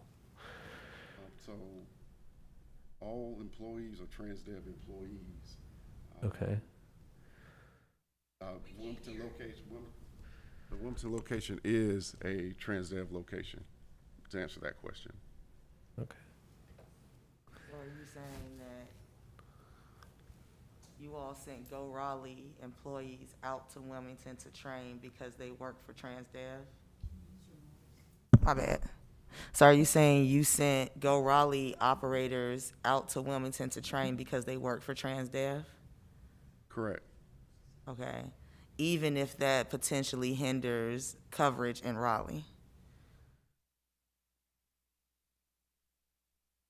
Again, the schedule supported being able to send 1 or 2 operators to assist with training.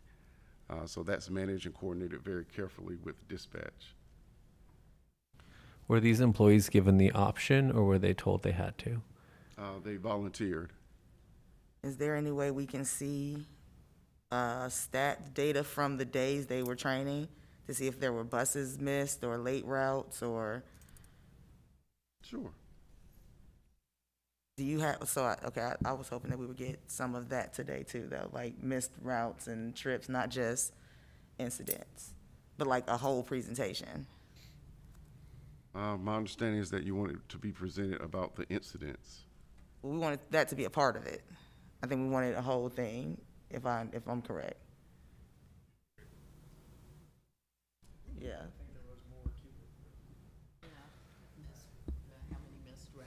Yeah, can we get a more robust presentation for August that doesn't just give us incidents, but everything, the missed routes, the late routes?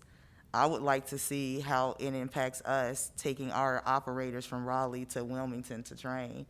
And if, I understand that they're Transdev employees, but they're contracted to Go Raleigh to cover service here. So I would like to see if that hurt, if there were any impacts from us not having those operators those days, because we're already functioning in a shortage. Correct. And so what I would say is it's not uncommon to assist other locations and have other locations assist you. So hopefully if we had to put in a call for that assistance, that assistance would come as well. It's one of the things that is a benefit to having a national contractor, and it's standard practice in the industry. No, I agree with that. I'm just saying then maybe get people who volunteer on their day off. to go do that. Versus if we're already experiencing a shortage, it is a benefit to have a national contract. But that national contract, our priority should be our coverage first. Absolutely. So I'm curious as to, like, if those people were working that day and then they were moved, and if that impacted anything here. And that's not to beat a bad drum, but that's, like, for the future, just getting people who are already off and want to volunteer to do that, so it doesn't hurt us. How frequently have we received help from other cities? How frequent is this occurrence that we get staff from other cities? That hasn't happened in my tenure. Okay. Just for record's sake, looking at the notes, it doesn't look like we did ask for missed trips, but Maybe not last month, but I mean, we've been asking for this for quite some time, and our request just started growing. So if we can next month or our next meeting get a more robust presentation that gives us coverage of everything, that also includes incidents, so we can see what standpoint we're operating from on this end. These are things you have to report to staff, correct? Missed trips, that kind of thing. So the infrastructure exists. It's not that we're asking something like hugely intensive because it's already being reported to staff, correct? Correct. Missed trips are reported to the city, correct. Cool. Any other questions? I have a question. I'll say thank you for showing us the numbers for the incidents. I think there's still some other things that we would like to see. But I think that having this data for 1 month, maybe not super useful at this moment for the first month, but I think as we go through time that this is a really important tool to understand how things are happening on the bus and whether they change over time, the things that we hear about how passengers' behavior changes over time, things like that. This is helpful.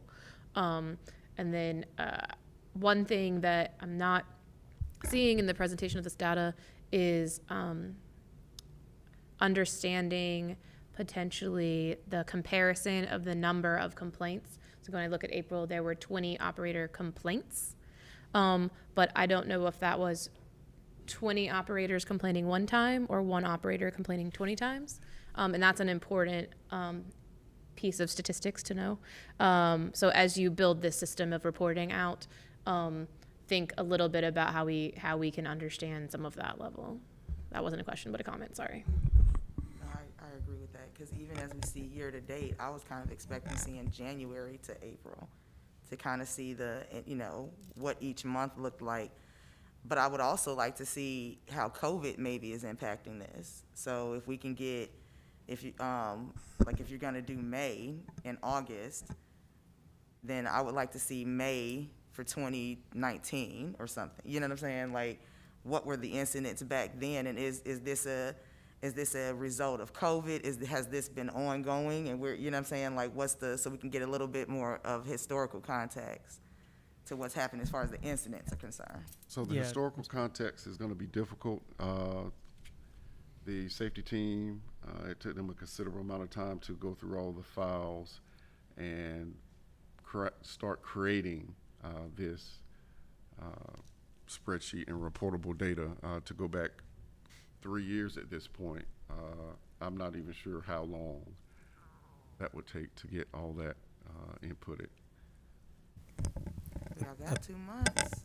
I think our intent was to bring these reports to the board to review and see if this is kind of what you were looking for, and then for this to become part of the performance reports that are reported out for route committee. We recently added the accident report data as requested by the board. We've now got this, certainly intend to continue to report out on a monthly basis. The backtracking, we could, look into that, but that could take a lot of digging. Being a former employee down there, being able to track down all that data would be a challenge and time consuming. a slide that would be helpful is, as long as you're showing total incidents, showing ridership as well. Because if incidents are going up with ridership going up, and it's, percentage-wise same, that makes sense. But if we're having months where incidents are going up and the ridership is not changing, then we've got A problem. that's an indication of a different sort of problem. Ridership is in that same It is, report. yeah, right? but I'm specifically talking about, because I can hold the two pieces of data in front of me, but it doesn't necessarily mean the same thing unless I've got them together, because the qualifications for one versus the qualifications for the other. So perhaps, are you, bar graph of May, incidents, ridership? Yeah. June, Yeah. incidents, ridership, like. Yeah, exactly. Just, letting us have that information. And because if you're collecting that data and we've got the ridership, that just putting it together on one slide helps us understand then where we're on there. I'm not saying that we can't flip pages around, but if we're going to follow this and we're going to help try to solve some of these problems that, as you referred last meeting as societally changing, like, we got to jump on this and figure out where that trend comes from so we can react faster. Because, at some point this has an end date where either something happens or something happens. Either we make action or we don't, and it's worse. So I want to be sure that we're following along. Like, we know that we get the statistics in, but since you're going to do a presentation anyway, and those are stats that you present out anyway, then can we get a presentation on those stats too? Like, hopefully combined, or also, like, what was the accident in April? Do we have any? Of course, that information is in the metrics, performance metrics. It says 7. It's attached to board docs, in the performance reports. But I'm saying, since he's reporting, can he just report? Does that make sense? Like, since you're reporting, can you just report that to us instead of us, like, having to go through it on our own and see these incidents? But since there's a report being given anyway, can we just digitize that information or just copy or screenshot it, whatever you got to do, but that way we're getting all of it at once? We'll provide the documentation each month, just as Mr. Walker suggested, so that the board can view it at their leisure. And if the board requires a presentation next month for me to step through that, then that'll be fine. Can we get a presentation next month that you can step through that in August? We know we get the documentation. Why do I feel like I'm... So just for clarity, you want a report from Go Raleigh on accidents that have occurred. We have that report already, so not a problem. Right. You want a report on the incidents that we've shown tonight. Not a problem. We're tracking that. You've asked for missed trips.